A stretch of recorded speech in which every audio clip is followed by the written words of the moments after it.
दोस्तों राहुल आली स्टूडियो में आपका स्वागत है। मैं इस वीडियो में बताने वाला हूँ सम्राट अशोक मौर्य के शिलालेख के बारे में।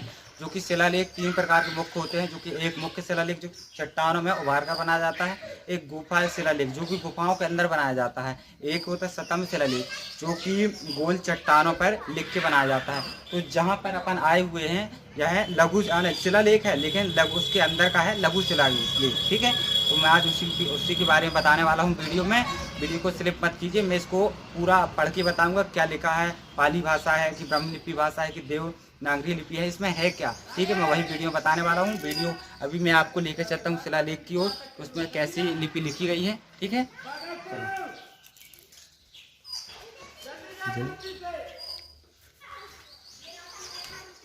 काफ़ी लोग को यह भ्रम है वहाँ पर कि जो इस लेख को पढ़ लेगा वह सीधे खजाने की ओर चला जाएगा, सीधे अपना गैंती उठाएगा और खजाना खोद के ले जाएगा। ऐसा कुछ नहीं है, ये भ्रम मत पालिए, क्योंकि वहाँ पर स्पष्ट रूप से लिखा हुआ लेख पर मैं आगे वीडियो में और बताऊँगा कि जो विस्तार उद्योग करेगा, ठीक है, चिरकाल तक अपनी वृद्धि करेगा, वही सब कुछ है। मैं वीडियो में बताऊंगा आगे। जो कि अब काफ़ी लोगों का क्वेश्चन है कि किस लेख है, तो मैं बता दूं ये पाली भाषा है। यदि पाली भाषा से ही दूसरी भाषाएं बनी, जैसे ब्राह्मण लिपि भी बनी है, उसी से ओनली 5 अक्षरों का अंतर है। ठीक है, अब कमेंट कर लेना, मैं आप इस वीडियो में बता दूंगा। जैसा कि मैंने आपको अभी तक बताया था वहाँ के शिलालेख के बारे में, जो कि लघु शिलालेख है, उसी का यह यहाँ सेविंग के लिए, सुरक्षा के लिए किया गया है कि काफ़ी पत्थरों में कुछ समय के बाद आने की थोड़ा सा खराब होने की संभावना होती है, इसलिए इसमें पत्थर में बताया गया है। तो जो कि ये लघु शिलालेख है, देखिए यहाँ लिखा हुआ है अशोक का रूपनाथ लघु शिलालेख। ठीक है, तो ये लिखी है पाली भाषा, यही है पाली भाषा या ब्रह्मलिपि भाषा। ठीक है, और देवनागरी लिपि है।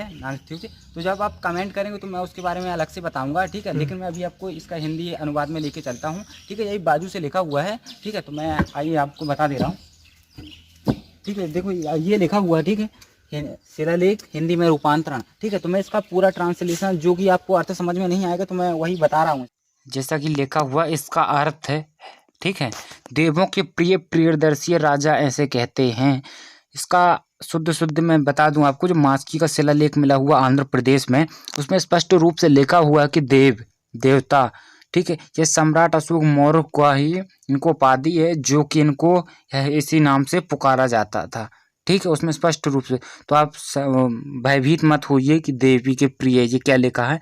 तो ये देवता और देव हों, ये उनकी उपाधि, यानी उनको यह नाम से पुकारा जाता था, स्पष्ट रूप से लिखा हुआ। ठीक है, तो मैं आगे पढ़ता हूँ। देवों के प्रिय प्रियदर्शी राजा ऐसे कहते हैं कि 2.5 वर्ष से अधिक हुए हैं कि मैं उनका उपासक हुआ हूँ। हाँ, यहाँ फिर एक गलती है, ये उपासक, ठीक है, ये यहाँ किसी और ने ये सा को रा बनाने की कोशिश किया है, उसके वहाँ पे पुरातत्व विभाग के अंतर्गत आता है, उसने उसके बाद भी इसमें त्रुटि दिख रही है, आपने देख रहे हैं स्वयं। ठीक है, और मैं आगे पढ़ता हूँ। अर्थात मैंने बौद्ध धर्म में प्रवेश किया है, परंतु मैंने कुछ विशेष काम नहीं कर पाया। प्राय 1 वर्ष से अधिक हुआ होगा मैंने संघ में प्रवेश किया और उत्तम रूप से कार्य किया है। ठीक, इस बीच जो जम्मू द्वीप में जो देवता अप्रचलित हो गए, मैंने उन्हें प्रचलित कर दिया, अर्थात अपने धर्म में ग्रहण कर लिया। तो यहाँ आपको थोड़ा सा डिफिकल्ट हो रहा होगा, तो मैं बताता हूँ आपको। इस बीच जम्मू द्वीप, जो जम्मू द्वीप का अर्थ है ना, ये एशिया से संबंधित, पूरा एशिया से, ठीक है, जो कि बौद्ध धर्म के हिसाब से इसमें एशिया से संबंधित है। और यह देवता है ना, ये देवता वह व्यक्ति होता है जो अच्छा कार्य करता है, जैसे कोई भी मनुष्य भी हो सकता है, इसमें मनुष्य है, ठीक है, उसका अर्थ मनुष्य है। तो मैं इसको बिल्कुल शुद्ध भाषा में बताऊंगा। इस बीच जो एशिया में, यानी पूरे साम्राज्य एशिया में जो देवता यानी इसकी जगह ले ले अपने मनुष्य से आप प्रचलित हो गए थे, मैंने उन्हें प्रचलित कर दिया। जो व्यक्ति अपने मार्ग से भटक गया था, यानी चोरी करने लगा और खून करने लगा, लालच हो गया, कपट हो गया, सम्राट अशोक मौर्य ने उन्हें समझाया और अपने उनको सही मार्ग में लेके गए। ठीक है, वही लिखा है, अर्थात अपने धर्म में ग्रहण कर लिया। ठीक है, यह परिश्रम का फल प्रभुता से प्राप्त नहीं हो सकता, यदि शूद्र व्यक्ति भी चेष्टा करे तो विपुल स्वर्ग की सुख पा सकता है। ठीक है, ठीक है, यही सब कुछ लिखा हुआ है इसमें, और मैं और आगे की ओर बताता हूँ। इसी उद्देश्य से यह घोषित किया जाता है कि ताकि छोटे छोटे और बड़े सब चेष्टा करने लगें और हमारे बीच जो निकटवर्ती राजा हैं सभी लोग ये लिखा उद्योग में वृद्धि हो जाए। सॉरी यहाँ देखो उद्योग करें, ये उद्योग करने के बाद यहाँ और उसमें चिरकाल तक वृद्धि हो। जो चिरकाल है ना, ये संस्कृत का शब्द है, यानी इसका अर्थ होता है विस्तार, यानी उद्योग करें और अपना विस्तार करें। ठीक है, चिरकाल। हाँ, इसी उद्देश्य का प्रसार है कि यह विपुल, ठीक है, ये विपुल के बाद विपुल वृद्धि हो जाए। ठीक है, यह इसकी अटूट वृद्धि हो जाए, अंत में देवड़ी अन्न दुगनी तिगनी वृद्धि हो जाए। यहाँ पर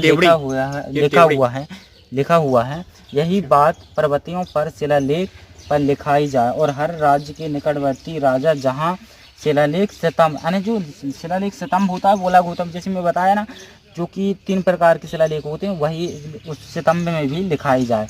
ठीक है, यह लिखाई जाए यहाँ पर लिखा हुआ है। और हमारे प्रवासी से 256वें दिन इसका आदेश की घोषणा की गई। ठीक है, इस शिलालेख की है।